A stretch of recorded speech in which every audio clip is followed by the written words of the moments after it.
Fala pessoal, estamos aqui agora na nossa parte 4 da nossa aula. Acho que está rachando aqui o microfone, deixa eu ajustar aqui rapidinho. Estamos na parte 4 da teoria neoclássica. E aqui que é importante para a gente porque nós entendemos o processo administrativo. Então palavras como planejamento, organização, controle é recorrente para vocês, até mesmo que vocês não sejam da área da gestão, estudam, né, a área da gestão, vocês sempre vão ouvir falar isso, que uma boa gestão, uma boa administração requer planejamento, organização, direção e controle. E isso foi desenvolvido lá na década de 60 para 70, junto com um administrador, consultor, professor de Harvard e tudo mais, chamado Peter Drucker.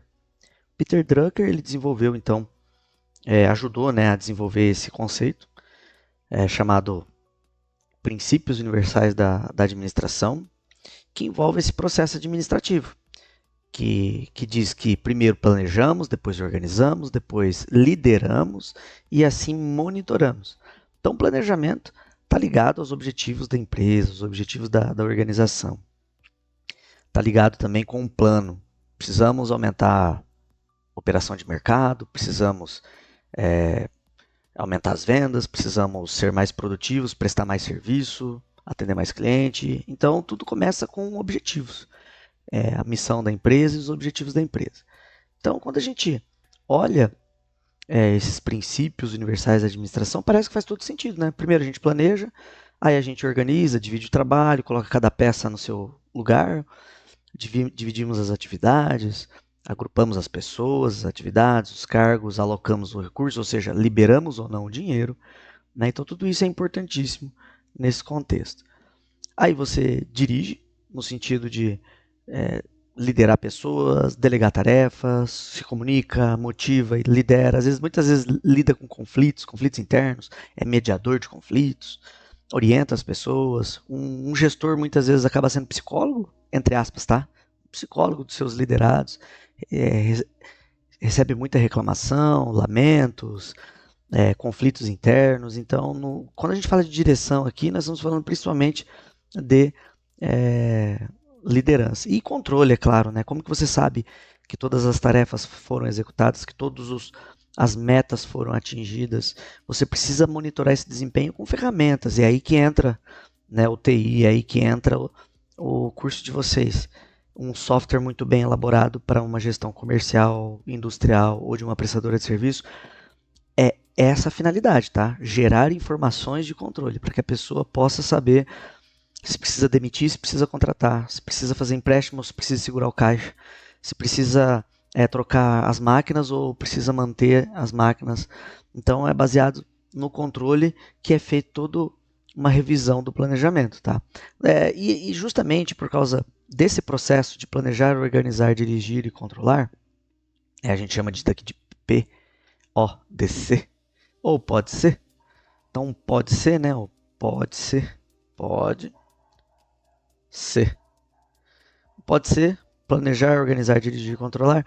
Ele se desdobra nas 4 funções da gestão, do gestor. As 4 funções, então, administrativas do gestor é formular esse planejamento, os objetivos, os meios para alcançá-los. É sim objetivo do gestor organizar isso, ou seja, desenhar o modelo de trabalho, saber onde que vai colocar cada recurso. E aqui, quando eu falo recurso, nós estamos falando de todos os recursos possíveis, tá? Os recursos são humanos, financeiros, esse aqui é importantíssimo, né? Financeiro. O humano também é importantíssimo. Materiais, tecnológicos, de informação, e a informação muitas vezes está ligada à tecnologia, tá? Então ele tem que saber alocar esses recursos. Ele vai designar as pessoas, delegar tarefas, atribuir responsabilidades, distribuir autoridade, desenhar cargos, salários. Ele vai designar essas pessoas justamente para poder executar o planejamento. Então, a direção aqui ajuda no processo de execução do planejamento. Então, é na execução, tá? Na execução. E aí, é claro, você tem que monitorar que atividades. Monitorar se as pessoas estão trabalhando bem. monitorar se o dinheiro foi bem gasto, monitorar se os materiais também estão sendo bem consumidos, se a tecnologia é adequada e se a informação está sendo útil também.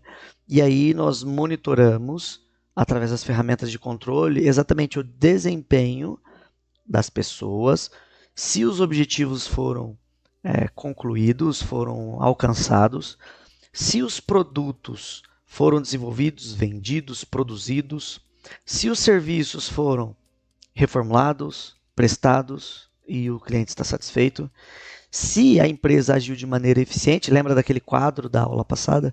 O quadro da eficiência e da eficácia. Então, na verdade, aqui nós nos preocupamos com os dois. A gente se preocupa com os dois.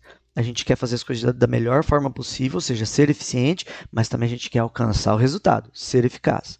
Né? E aí a gente chega, né, nas premissas do planejamento.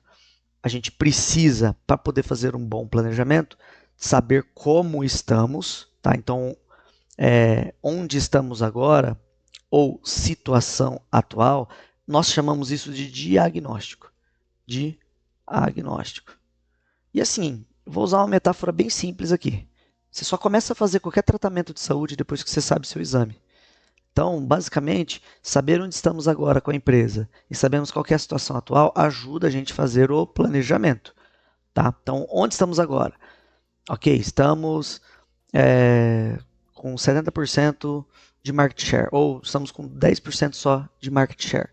E é nesse contexto que a gente faz o planejamento para saber onde queremos chegar. Então, ó, eu quero sair de 30% de market share. Market share é participação de mercado, tá? Então, imagina que temos 4 concorrentes.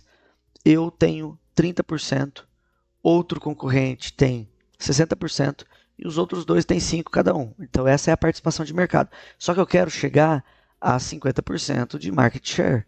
Então, esse daqui é onde eu pretendo chegar. Beleza. Aí a gente analisa a nossa situação e começa a traçar os planos.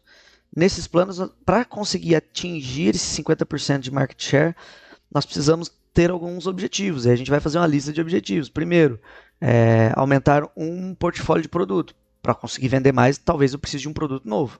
Então, objetivo 1 está aqui. Objetivo 2, melhorar nossas ações de marketing. Objetivo 3, fazer um remarketing com os nossos clientes existentes. Objetivo 4, retomar o atendimento daqueles clientes que foram embora. Tá? E por aí a gente volta, né, a gente traça atividades, justamente esses objetivos é justamente para alcançar a estratégia, né, o que foi visto no planejamento. Então, o planejamento é o documento, é o que quer. E o plano é, de fato, as ações nesse contexto. Tá? E aí, é claro, nós desdobramos estes objetivos aqui em várias formas diferentes. Então, a gente tem objetivos organizacionais. Então, os objetivos organizacionais, nós estamos falando de maneira institucional, aumentar a participação de mercado, ser mais, sair em pesquisas de intenção de compra. Os objetivos organizacionais está ligado à alta administração. E é muito curioso aqui, ó, quanto maior é a amplitude do objetivo, mais ligado à alta administração está lá. Quanto menor a amplitude do objetivo, mais na fase de operação, da execução está aqui. Então, o que a gente pode pensar em objetivos? Objetivos como políticas de compra, política de contratação, política de venda, diretrizes, metas de venda, metas de produtividade, metas de contratação, metas até mesmo de conduta dentro das empresas. E aí nós temos programas, procedimentos, métodos, normas. No fim das contas, a gente tem que levar em consideração que existe uma hierarquia, tá? Então, nessa hierarquia, cada objetivo, né, que nós estamos falando aqui desses desdobramentos, eles vão se encaixar melhor em um nível diferente. Então, as metas, os programas, os procedimentos, está muito ligado, esses aqui, à gerência. Tá? Então, seria nesse nível aqui. Enquanto os de cima estão ligados à alta administração e os de baixo estarão atrelados para quem que é feito, né? É feito para quem está na execução. Então, alguns deles são mais importantes e predominam sobre os demais. Uma norma ela só é criada desde que os objetivos organizacionais já foram estabelecidos, tá? Então, planejar, a função de planejar, ela leva em consideração definir objetivos, verificar como que as coisas estão hoje, ou seja, através do diagnóstico, mas também leva em consideração os meios para alcançar esse objetivo. Será que com a equipe que eu tenho é possível? E da mesma forma que, que a empresa tem 3 níveis, o planejamento também requer 3 níveis. Então a gente entende que o planejamento estratégico, na verdade, estratégia faz parte de um dos níveis, porque ele embarca o escopo inteiro da empresa, ou seja, a estratégia é o guarda-chuva que protege todos os objetivos da empresa, mas a gente leva em consideração, basicamente, esse conceito, tá? O conceito de que o planejamento estratégico ele é mais genérico, leva em consideração o longo prazo. Nós estamos falando de missão, visão, valores, de objetivos institucionais, e é por isso que ele é mais genérico, porque são palavras, conceitos, definições, abstrações nesse sentido. E aí, no nível tático, que é o nível da gerência, o nível da média gerência, nós estamos falando mais em como as coisas devem ser feitas, né? Então, em como. Então, a gente leva em consideração aqui o como, muito importante. Então, como que as coisas são feitas em cada unidade da empresa. Então, aqui a gente está falando de departamento. Então, o departamento de TI, o financeiro, o marketing, a produção, entre outros departamentos que ela tem. E aí sim a gente olha para o operacional de um ponto de vista mais detalhado, específico, analítico, ou seja, aqui a gente já se preocupa com o que fazer, tá? O que eu faço? É aqui, o que. Se bem que não tem esse acento aqui nesse caso, tá? Mas é basicamente isso. A gente então entende que tem esses 3 níveis de planejamento estratégico. Quais são os tipos de planos que existem então? Então existem 4 tipos de planos diferentes, tá? Na hora de você fazer um planejamento, primeiro você tem que olhar o método, ou seja, o jeito que as coisas têm que ser feitas. Então, método de trabalho, de execução, as técnicas que são empregadas em cada tarefa. É importante olhar isso daí. Outro tipo de planejamento muito importante está relacionado ao dinheiro, ou seja, metas de receitas, despesas, o orçamento em relação a tetos de gasto, muito importante. Depois nós temos um planejamento em relação ao tempo. Então, o tempo envolve a correlação entre as atividades, tá? E o tempo disponível para realizar elas. Então, nós estamos falando da área da produção, a área da execução, principalmente aqui, tá? Aqui não tem nada a ver com prazo, não, tá? A gente está falando de cronograma. E é claro, no cronograma tem um item lá que é o prazo para aquela tarefa ser executada. Mas quando a gente está falando do tempo aqui, a gente também está falando principalmente da priorização. Então, no fim das contas, o planejamento ele consiste na tomada de decisão, na tomada antecipada das decisões sobre executar cada ação de maneira antecipada. Então, a gente simula o futuro, principalmente o futuro que a gente deseja, antes mesmo de meter a mão na massa nesse contexto todo. E é claro, tem o último tipo de plano. O último tipo de plano está relacionado a comportamento. E aqui a gente fala das normas, procedimentos, código de ética. Então aqui nós estamos falando de como que as pessoas devem se comportar em determinadas situações. Como tratar um cliente que ergueu a voz contra você, como lidar com reclamações, como lidar com frustrações, então como lidar com problemas, com justiça, é claro, nós estamos falando de ética aqui, tá? Principalmente isso, tá? De ética aqui. É importantíssimo saber como tem que ser a postura e a conduta de todo mundo. Depois nós temos a função de organizar. Aqui você organiza de que forma? Colocando cada pessoa no seu devido lugar do ponto de vista de função. Então você divide o trabalho, organiza as atividades em agrupamentos de forma lógica, de forma que faça sentido para o departamento e para a empresa. Aqui você designa pessoas para executar o planejamento, sabe? O planejamento do item anterior. Então são as pessoas, é aqui que você decide o que fazer com dinheiro, com máquinas, com equipamentos, com os recursos todos, com pessoas, tá? E aí como que a gente faz também a organização? Da mesma forma, aquele mesmo desenho hierárquico piramidal, nível institucional, intermediário e operacional. No institucional, você organiza a empresa do ponto de vista de desenho, organograma, tipo de organização que você quer, modelo de negócio, tá? Então você olha a empresa como um todo, como um olhar aqui, ó, um olhar de cima da empresa. Tentei fazer um olho aqui, mas não ficou legal não, né? Mas é um olhar de cima da empresa. Daqui a pouquinho está o símbolo dos Illuminati aqui, mas tudo bem.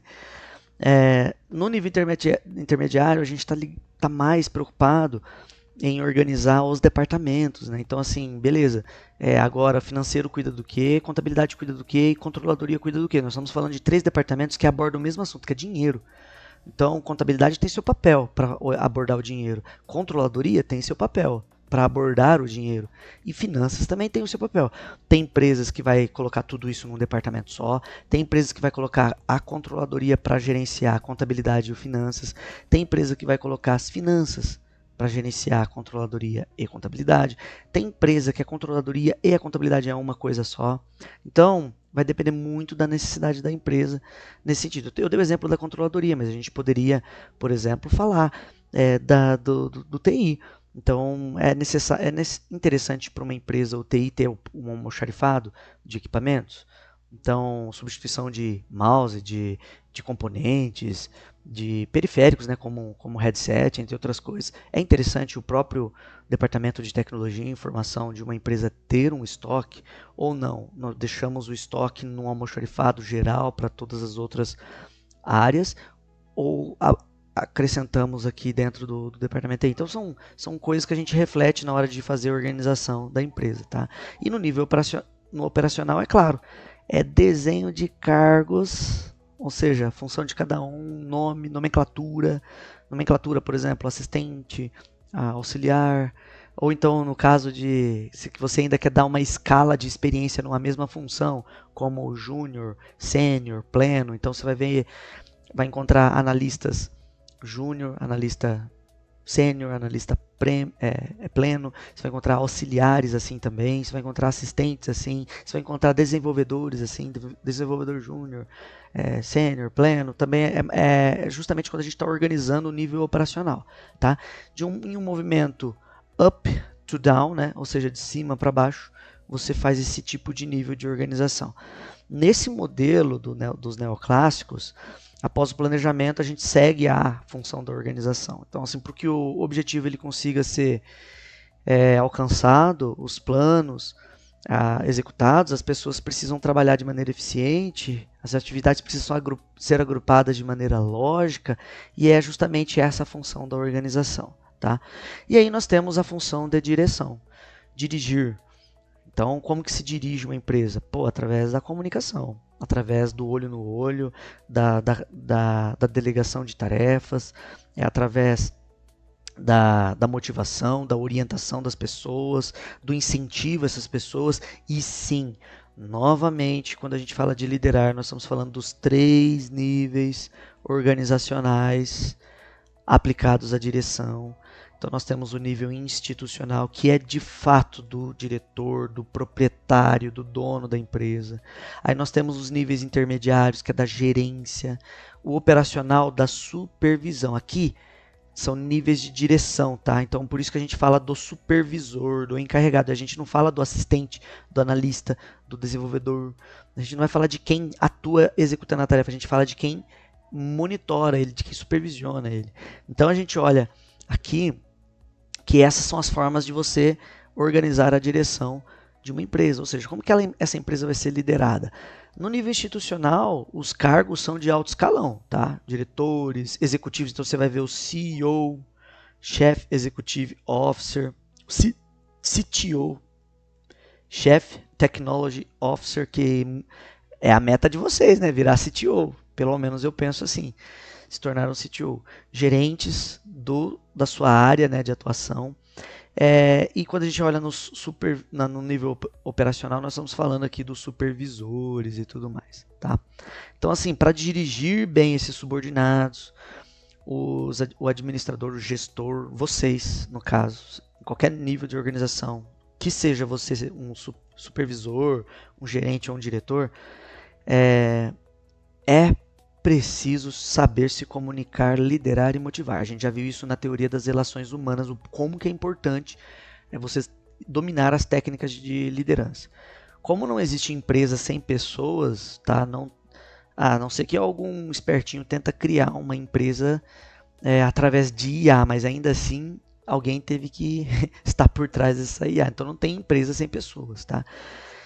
A direção ela é a coisa mais importante, mais complexa da função administrativa, principalmente pelo fato de envolver essa orientação, comunicação, motivação, lidar com pessoas difíceis, tá? Então a arte de lidar com essas pessoas difíceis é primordial. Eu tenho um livro aqui atrás chamado Como Fazer Amigos e Influenciar Pessoas e eu recomendo que vocês devem ler, já que vocês trabalham em área de tecnologia e tem que lidar com pessoas, leiam. E essa leitura é obrigatória. Como fazer amigos e influenciar pessoas.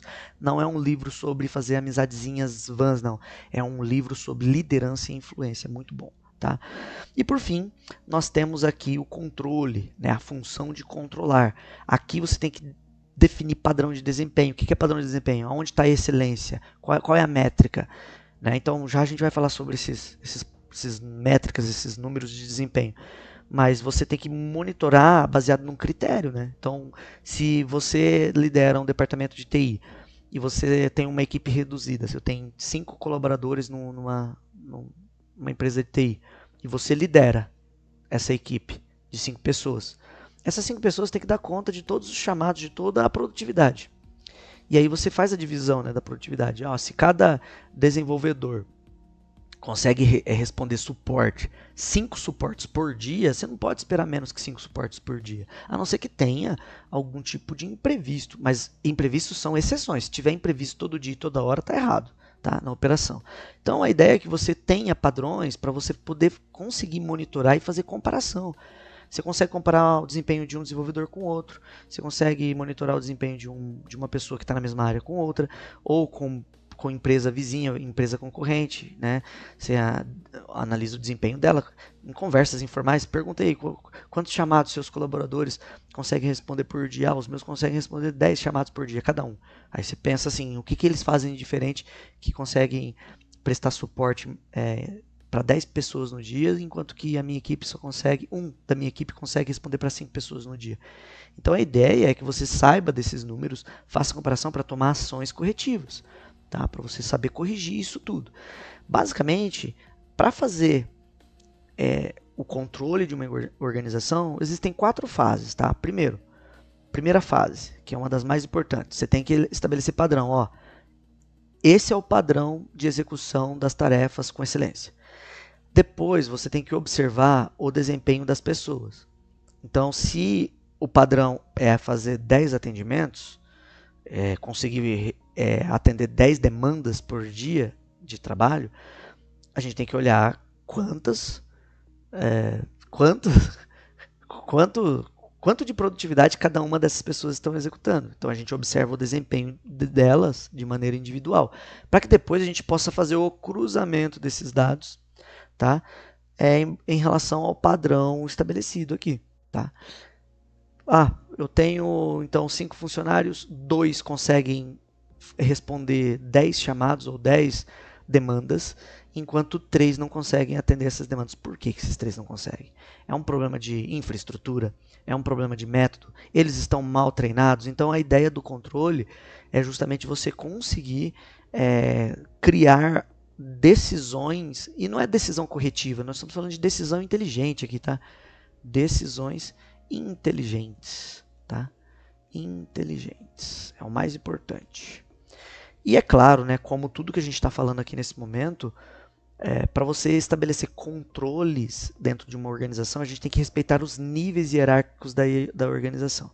Então, novamente, os 3 níveis, o institucional, que é estratégico, o intermediário, que é tático, e o operacional, que é da execução. né? Nós levamos em consideração que os controles lá estratégicos são os controles, quando eu falo sintético, nós estamos falando de resumido, tá? Controles resumidos, sintetizados. Então, a alta administração quer saber se deu ou não deu resultado, qual que é a porcentagem, tudo de maneira sintetizada, em percentual, em indicadores, nesse sentido.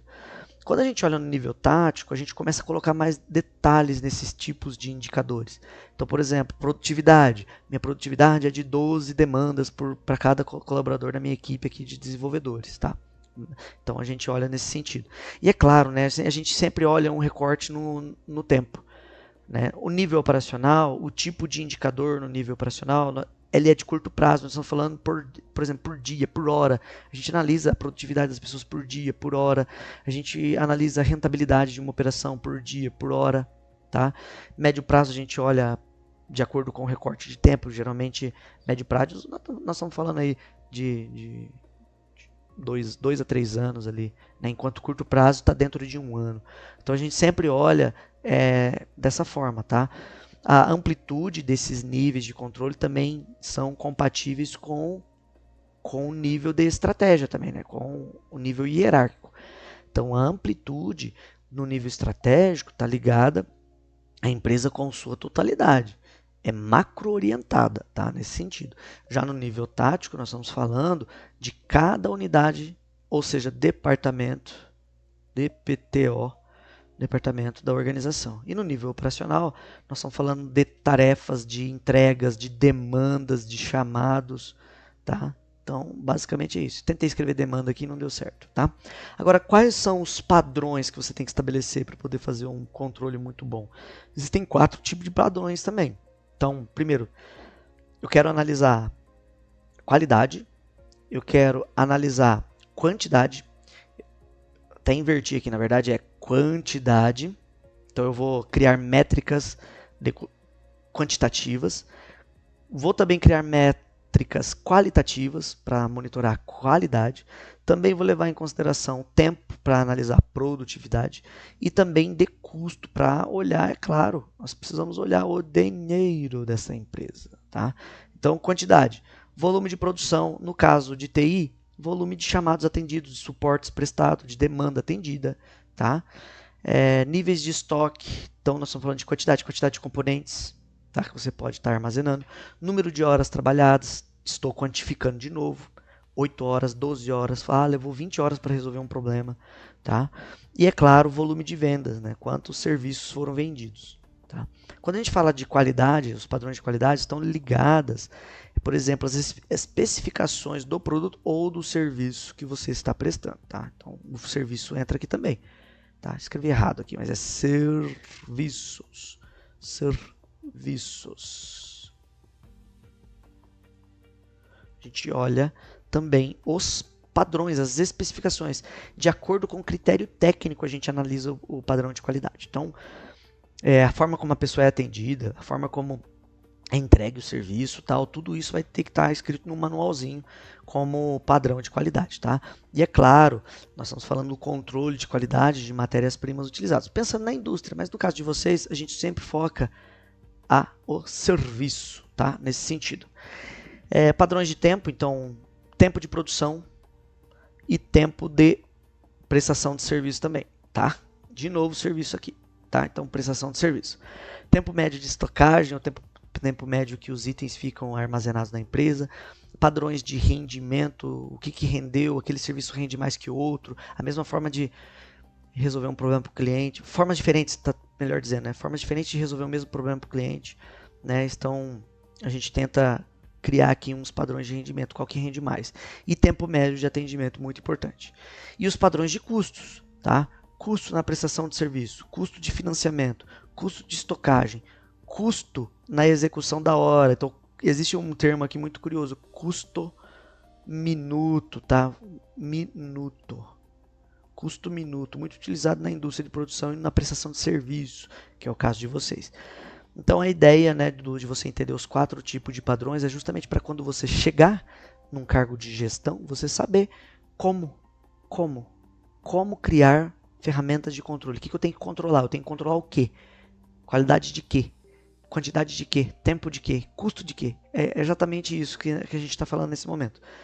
E é claro que a teoria neoclássica também teve muita gente que criticava naquela época.